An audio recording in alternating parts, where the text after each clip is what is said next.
Mais lui, il pouvait t'appeler à 7 heures le matin et dire « Alors, j'ai vu hier à Saint-Lambert, dans un loft, une petite compagnie, mais alors vraiment très bien. » Tu dis « Mais comment il sait qu'il y a un show à Saint-Lambert, dans un loft, et il y va? » Oui, il y allait partout, partout, c'était partout. Vraiment bien. Vraiment.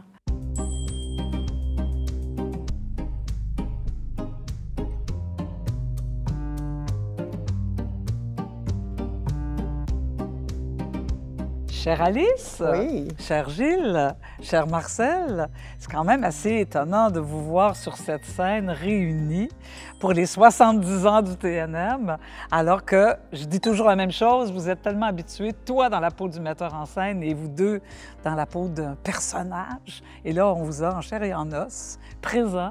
Alors, je lève mon verre à votre talent, à votre vision et à votre engagement envers le TNM, parce que j'imagine que c'est le TNM qui vous attire aujourd'hui.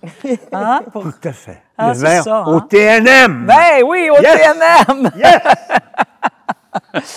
Oui, on est là pour parler de Jean-Pierre Ronfart. Alors, Jean-Pierre Ronfart,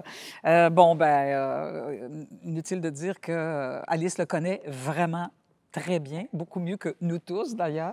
Jean-Pierre, à une certaine époque au TNM, il a quand même été très présent, oui, mais pas juste important parce qu'il a été le découvreur d'œuvres incroyables, mais parce qu'il a assumé un rôle. Moi, c'est ce qui me fascine quand je regarde les anciens programmes. Secrétaire général du Théâtre du Nouveau Monde, quand même. Ouais. Alors, tu sais, puis c'est aussi quelqu'un qui avait des antennes puis qui conseillait Jean-Louis Roux. Ouais. Jean-Louis Roux l'écoutait. Alors, Alice, tu vas tout nous raconter ça. Et comme Marcel, tu as tellement brillé dans Les Oranges sont vertes, j'ai un souvenir incroyable. Ah ben écoute, moi, c'est le premier show que j'ai vu. Là, oui. Au TNM, c'est le premier spectacle. Oui. Et sincèrement, je m'en rappelle encore. Un asti de bon spectacle. C'est un maudit bon spectacle. Oui, vraiment. Ah ben oui. Mais je sais que Jean-Pierre Ronfart a découvert d'autres pièces et a vraiment mis en scène des chefs-d'œuvre. Mais Gauvreau, c'est particulier, hein, l'histoire de Claude Gauvreau, qu'il a trouvé où? Je pense qu'il cherchait des textes et puis je crois que... par l'entremise de je ne me souviens plus qui, parce que je ne suis pas complètement dans la vie de mon père, il a su qu'il y avait des textes de Claude Gauvreau, il avait entendu parler de Gauvreau et on lui a dit que Gérald Godin avait chez lui une boîte avec des textes. Et il est arrivé là, au milieu des enfants, au milieu de la bouffe, il s'est installé dans un coin et il a commencé à lire... un texte, un premier texte, un deuxième texte, puis tout à coup, il est tombé, pâmé sur Les Oranges sont vertes. Et il a dit, il faut absolument que je monte ça. Je pense qu'il est revenu avec ça, où il a fait des photocopies, je ne me souviens plus. En fait, il a essayé de demander l'autorisation à Gauvreau.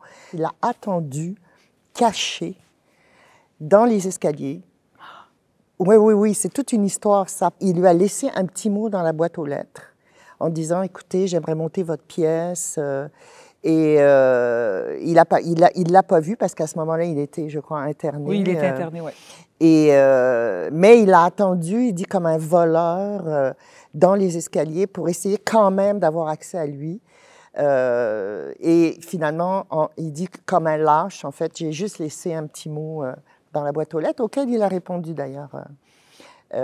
Et c'est comme ça que ça s'est passé. Et le lien avec Jean-Louis Roux, parce que Jean-Louis Roux, il a été réputé pour quand même programmer beaucoup d'œuvres québécooses.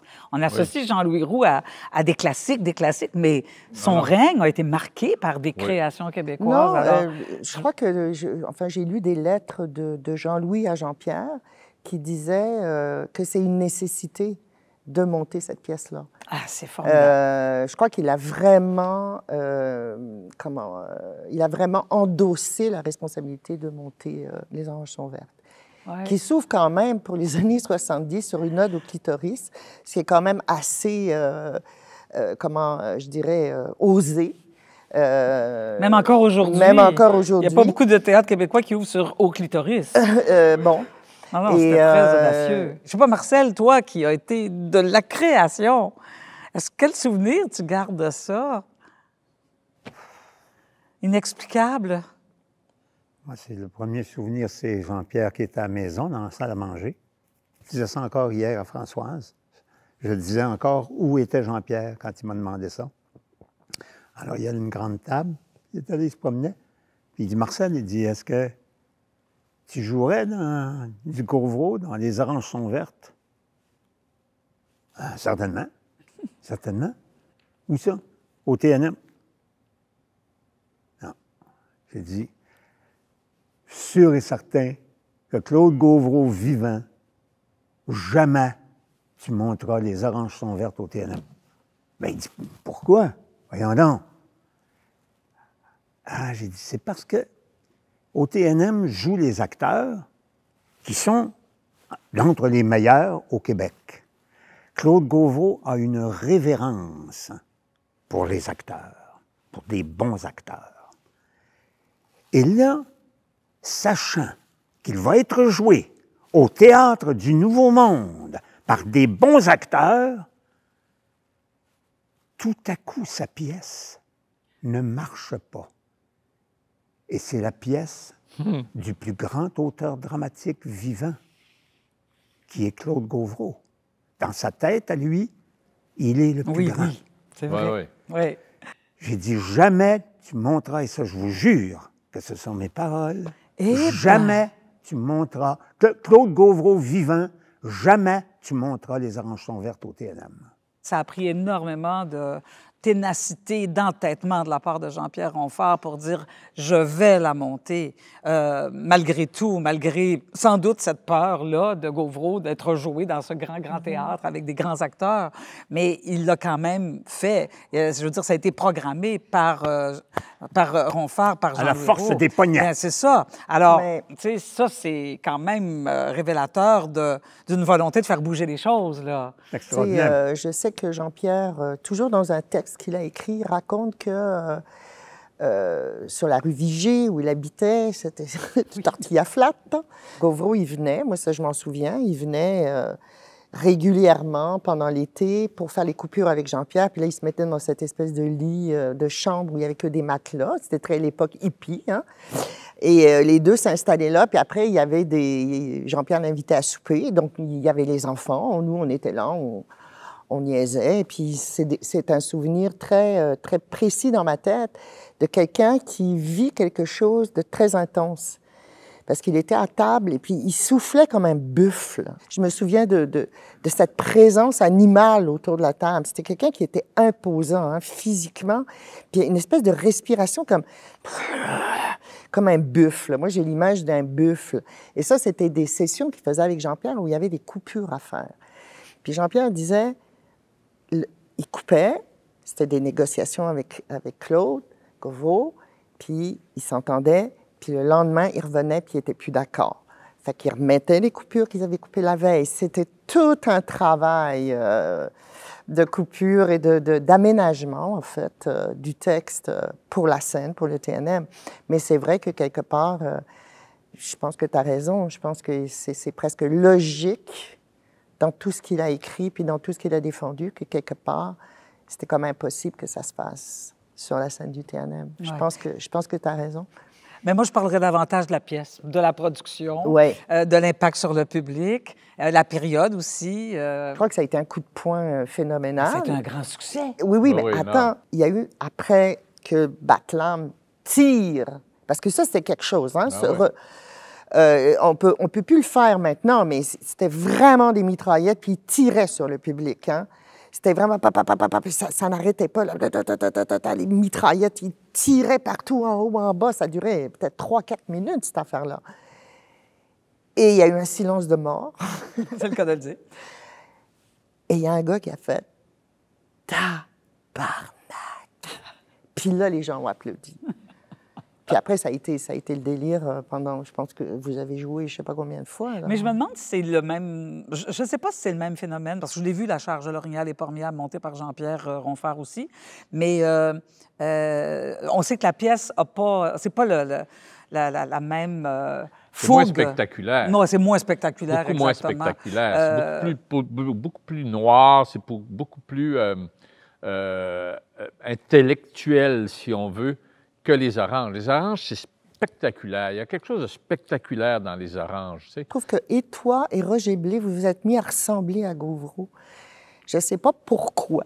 C'est des Ouais. métamorphoses physiques absolument hallucinantes. Tu dis, ils sont en train de devenir Claude Gauvreau sur scène. On tu sais. jouait Claude Gauvreau. On savait très bien tous les deux que le personnage et de Roger et le mien dans la charge, c'était Claude Gauvreau. Ben oui, c'est toujours Alors, Claude on Gauvreau. connaissait, je l'ai connu, moi, Claude Gauvreau. Alors, probablement qu'à force de...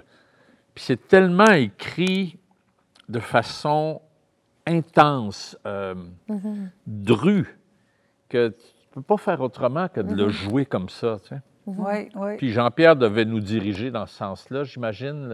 Tu sais, les Oranges, il y avait des stars là-dedans. Bien Tu sais, sûr. Marcel, Michel Rossignol. Luce Guilbeault. Luce Guilbeault, Oui. tu sais, il y avait des stars. Nous autres, on était tous des jeunes acteurs. Moi, ça faisait 5 ans que j'étais sorti de l'école. C'est pas vrai. Ça Ouais. faisait juste 5 ans. 6 ans, je pense. 6 ans Oh que j'étais là sorti de l'école. Robert Gravel, la même chose.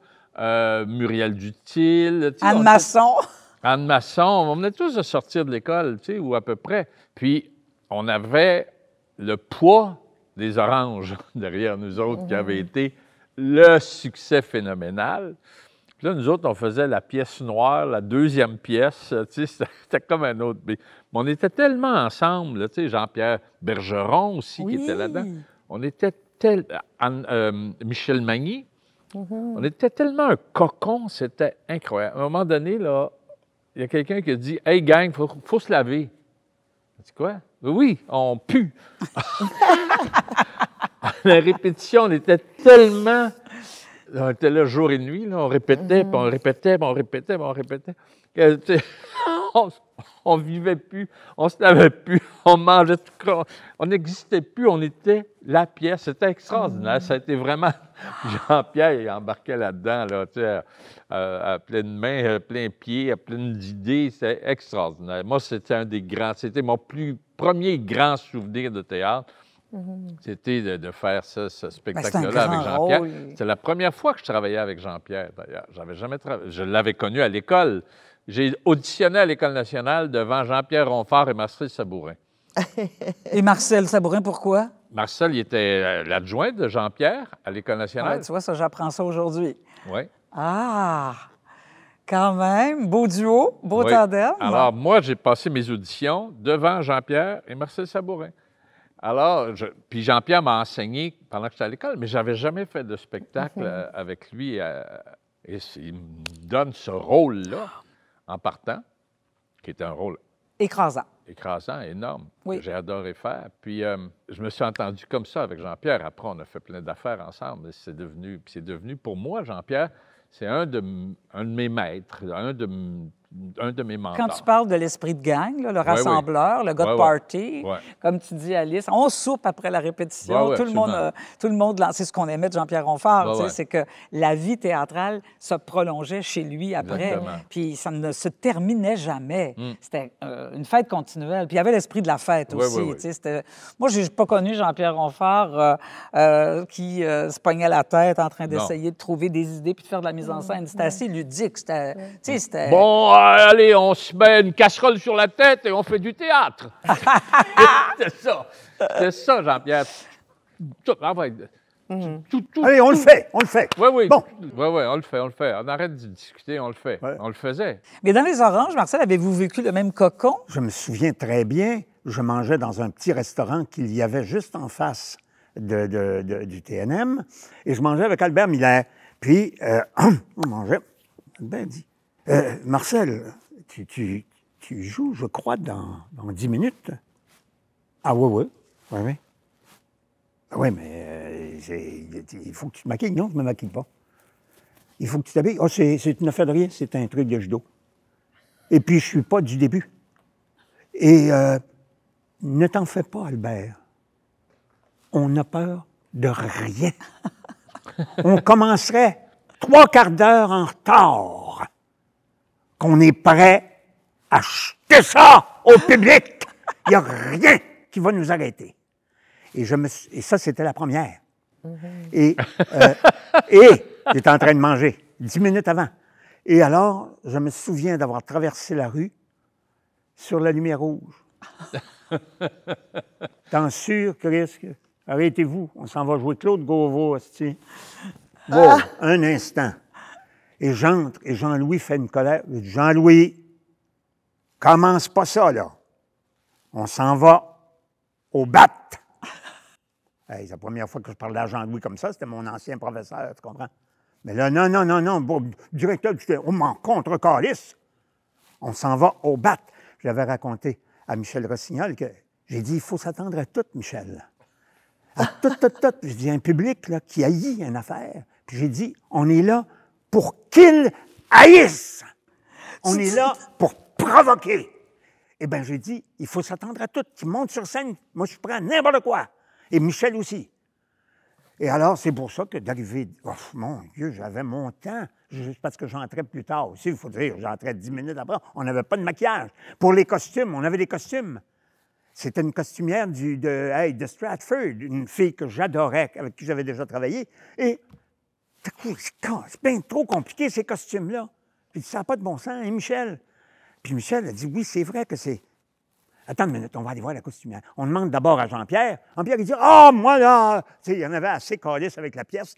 Non, arrangez-vous avec elle. Moi, je ne veux plus rien savoir, je ne veux pas de chicane. Ah, tu n'auras pas de chicane. On va voir la costumière, on dit, écoute, ça n'a pas de bon sens, etc. Il faut que ce soit dru. Bang! Un point, c'est un coup de poing, ça. C'est pas des costumes de Stratford. Et elle a été assez merveilleuse pour dire, oui, mais quoi? Ben, j'ai dit, écoute, je fais du judo à Saidoquan en ce moment. J'ai dit, un costume de judo, peut-être ça irait. Peut-être que ça n'y allait pas pantoute, mais elle voyait bien l'état dans lequel tout le monde était, puis c'était une professionnelle. Il fallait laisser aller le spectacle comme il va. Elle avait senti ça.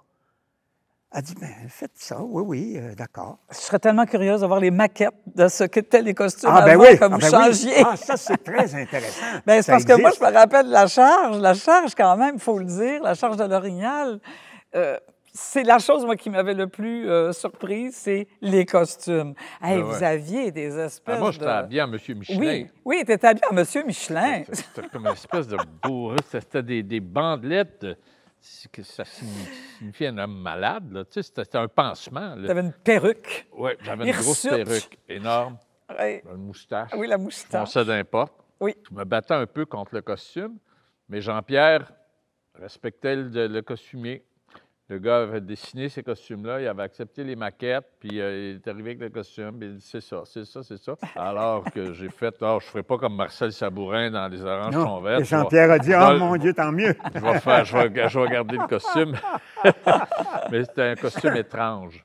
Non, mais je pense que c'est l'époque aussi. Hein. Bien sûr. Tu sais, les années 70-72, au niveau des costumes, c'était un peu futuriste, un peu... Oui, mais c'était ça, c'était futuriste. Oui, c'est ça. La pièce l'était, puis il l'a monté futuriste. Et Jean-Pierre, pour les costumes des Oranges, il s'est pas... il n'a pas dit oui, Marcel, oui, Michel. Là.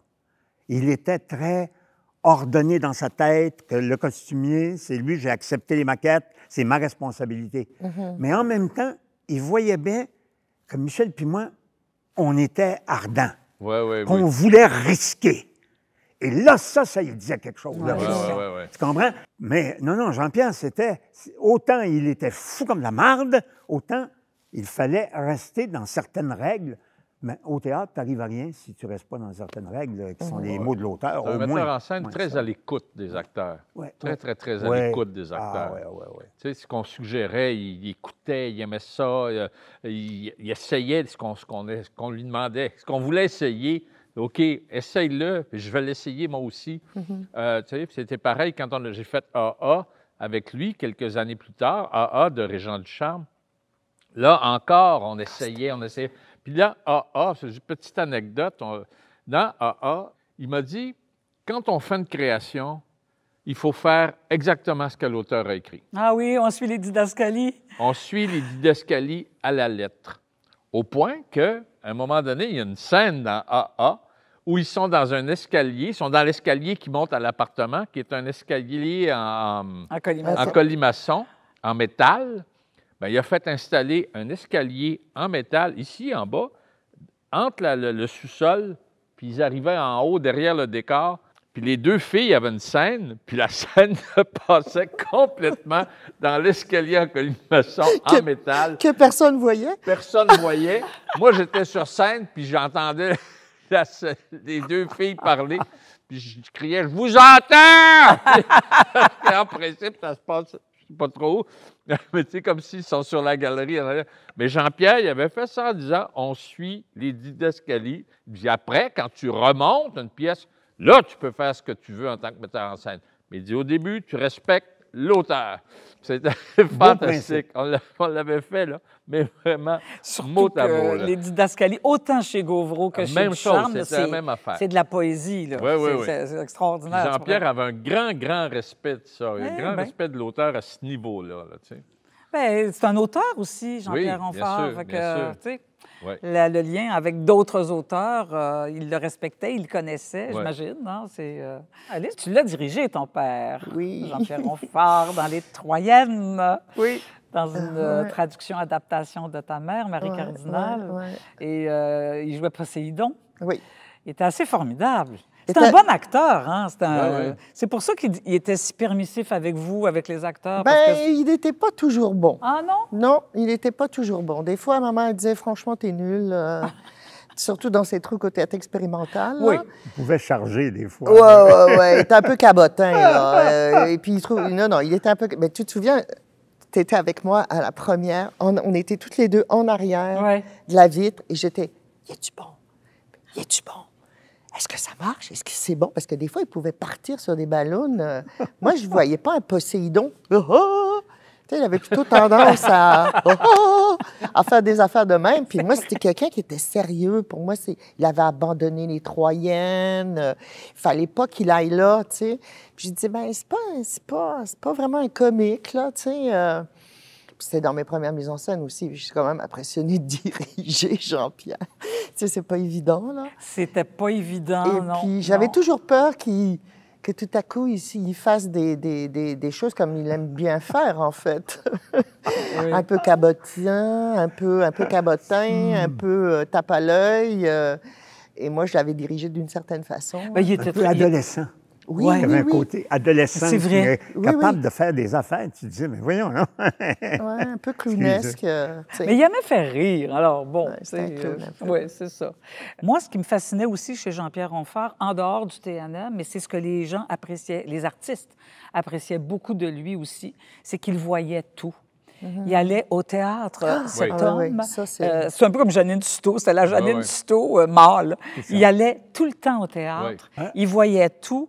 Et moi, ce que j'avais fait, parce que moi aussi, j'ai été impressionnée quand j'ai fait l'Asile de la Pureté, je me suis quand même pris un peu pour Jean-Pierre Onfart à un moment donné. Je me suis attaquée à Ducharme et à Gauvreau. Et on avait fait un exercice dans le cadre du Festival du Théâtre des Amériques. Et on avait été faire la lecture de l'Asile de la Pureté dans les anciens locaux de Louis-Hippolyte Lafontaine. Et ça donnait sur des pièces où il y avait des vrais psychiatrisés qui, à travers la grille, nous regardaient jouer. Et Marc Bellan, qui jouait Donatien Marcassillard, était complètement envoûté parce que lui attendait, avant d'entrer pour jouer le rôle, il regardait les gens qui le regardaient. Et qui était souvent en pleine crise. Et un soir, je suis là, qui je vois arriver? Écoute, j'ai sué tout ce que j'avais d'eau dans le corps. Jean-Pierre Onfart qui vient voir la lecture de l'Asile de la Pureté. J'étais là, mais Jean-Pierre, mon Dieu, c'est pas possible que ça... Là, la critique, là, écoute, j'en tremblais, mais j'étais très impressionnée. Et quand on est arrivé dans la pièce où Gauvreau était enfermé dans une télé, il récitait le dernier monologue, et c'était sur une civière. Et là, il est arrivé près de moi, il fait « Ben, tu sais, t'es folle, hein? T'es folle! » Mais je dis « Écoute, c'est un exercice qu'on fait. Tu sais, nous autres, on expérimente des affaires et tout. » Et là, je sentais chez cet homme que l'expérimentation au théâtre, c'était sa vie. Il n'y en avait pas de produit fini. C'était toujours à recommencer. Ça ne l'intéressait pas trop, finalement, les spectacles finis, terminés. Oui, il n'aimait pas ça. Oui. En tout cas, ça me fait plaisir de témoigner de Jean-Pierre de cette façon parce qu'il m'avait vraiment, vraiment impressionné. J'avais fait, mais lui, là... je dois t'avouer que la plus grande leçon qu'il m'a donnée, c'est de venir voir un spectacle que j'ai fait puis de me dire recommence à zéro, tu sais trop bien faire. Est-ce que c'était le Claudel? Non, Ah! c'était Cyrano. Oh! Cyrano de Bergerac au TNM. Ah ben ça, c'est vrai, par exemple. Et puis vraiment, je le vois pas dans les loges, tout, puis je me dis, bon, OK, bon. Puis c'est pas qu'il a pas aimé ça. Il a trouvé que j'avais fait un boulot magnifique, mais il m'a dit, recommence. Tu sais trop bien faire. Ce que tu as fait, c'est trop bien. C'est trop bien. Tu sais où mettre la lumière, tu sais où mettre la musique, tu sais comment. Maintenant, recommence. Efface tout et recommence. Boy. C'est la plus belle chose qu'il a pu me dire, quelque part. C'est un cadeau magnifique. Ah, c'est un vrai cadeau. C'est Oh, vraiment oui. un cadeau parce que ça a fait qu'après, ben, j'ai changé ma façon de travailler, j'ai essayé de travailler autrement. Tu sais, c'est pas évident, là, quand tu sais bien faire, de ne pas prendre de pli, en fait, de ne pas devenir un metteur en scène qui fait toujours un peu le même spectacle. Puis d'être à l'écoute d'autres choses, d'autres écritures, d'autres façons de travailler. Ah oui, La c'est ça. dernière fois que je l'ai vu, c'était dans un petit restaurant, pas loin de son théâtre, qui avait 2 étages. On était au 2e étage. Puis là, il dit, alors là, Marcel, je vais monter une traduction de Marie, de Moussia, d'une pièce de Racine, avec mon décorateur, Accard, que j'ai fait venir, à Québec. Et alors, autrement dit, ben, j'ai dit, autrement dit que c'est en est d'où t'es parti. Parce que la première chose qu'il avait fait, c'était de monter au TNM, un truc avec Accard, un mise en scène, etc., etc.